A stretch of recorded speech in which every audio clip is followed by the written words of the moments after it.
if we do an abstraction, we look at the computer in up level. Okay, so during this class, we are going to talk about the words abstraction a lot, and a lot. So keep this word in your mind. Okay, abstraction. That means sometimes you do not need to know the detailed things.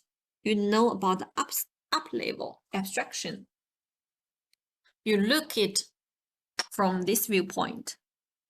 Like if you watch a dog is running on the grasses, so you can what you see is that the dog has 4 legs and a tail. That is some abstraction. You don't need to know how that these bones are constructed. What's inside how the dog is constructed? Does it has a heart or a lung or something like that? Some blah blah, some other things. So that's the detailed thing. In the computing, in this course, you always remember the abstraction is important. Know it in the upper level. Okay. So what's in a computer?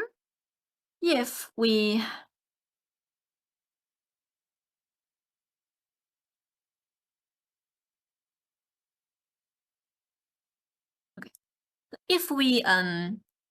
look at the computer in an abstraction way, like we cut an onion from the middle, so we can see several layers.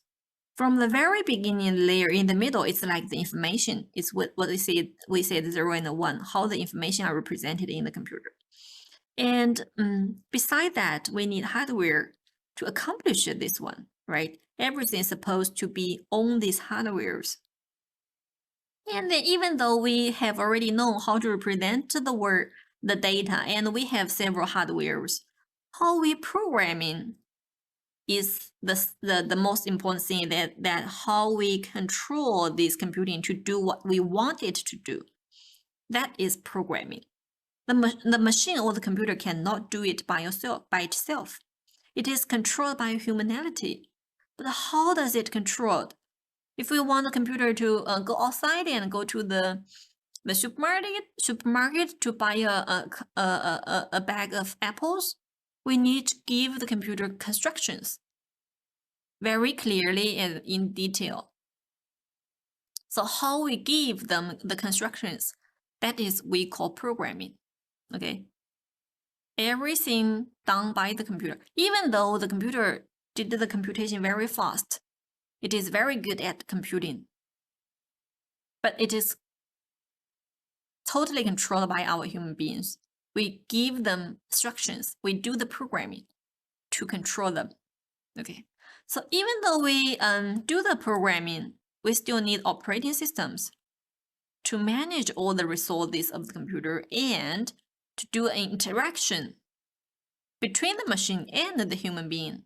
Okay, it needs a middle layer to connect the machine, the hardware, and the human being. So that is what the operating system is used for. So based on this operating system, the operating system controls the computer, and based on it, we develop some applications. For example, like Twitter or the Facebook or a web page, anything, or something you use it to watch a movie, or you use it to read books or listen to music. That is the application. Okay, we develop a lot of application. Then you can see that the users connect to this application layer. They do the interaction with this computing operating system. They do not need to know how does the computer work. They do not to know how to do the programming, or how does the data represented in the computer, and how the hardware is constructed.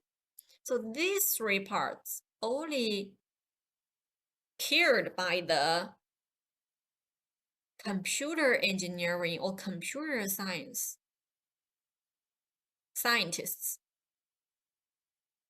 That is for today's class. Some of you are from the computer major. That is what you need to know about the computer through these layers. For other students, maybe they just in upper level to use the computers. Okay, and then even though we have all these parts, one thing left is that communications.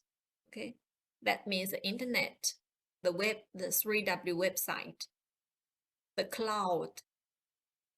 You communicate with other students, or for example, today we have a class through the internet. That all accomplished by the communication. So a computer, we can say it includes these 6 layers if we cut it in the middle like an onion. Okay. So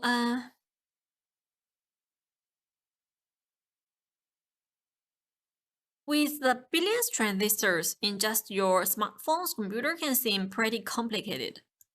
But really, they are just simple machines that perform complex actions through many layers of abstraction. Okay, so what a computer do is just perform the actions or instructions you give it. Of course, these actions or instructions could be quite complex. But if we say it is very easy to understand that the computer just do these instructions, just perform the instructions. Okay, so if we consider it through this logic or functional organization, we call it architecture. Okay, the architecture.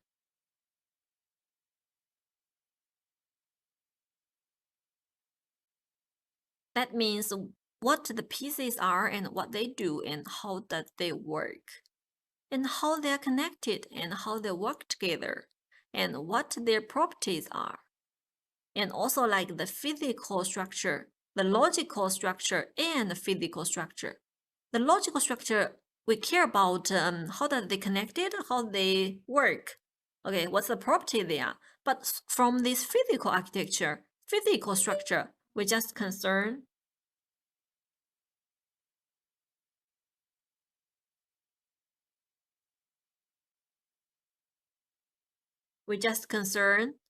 what's the component does the computer have? What does it look like? How they are made?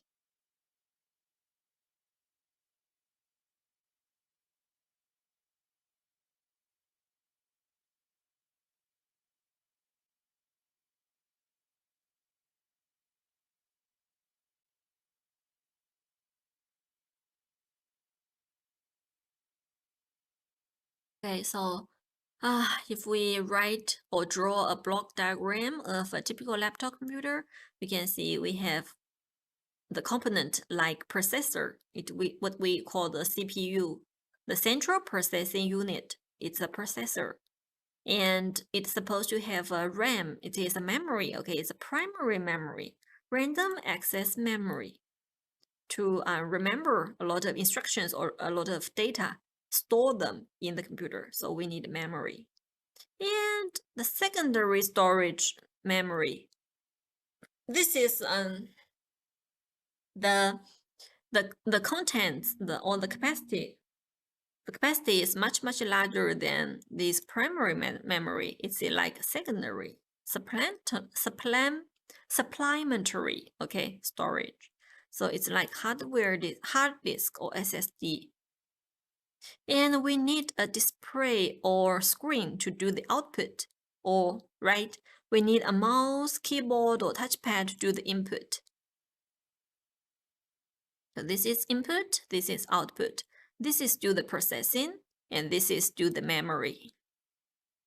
And also we may have other devices such as CD or DVD, the cameras, speakers, microphones, and other different components to provide different functionalities. Okay, so we can find each computing system, we can do the abstraction. They must have such kind of components.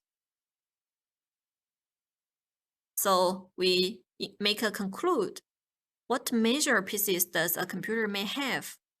It's supposed to have a processor. We call it Central Processing Unit, or in short, CPU. Okay. And this processor or this unit, they does the work, they do the computing. They also control the rest.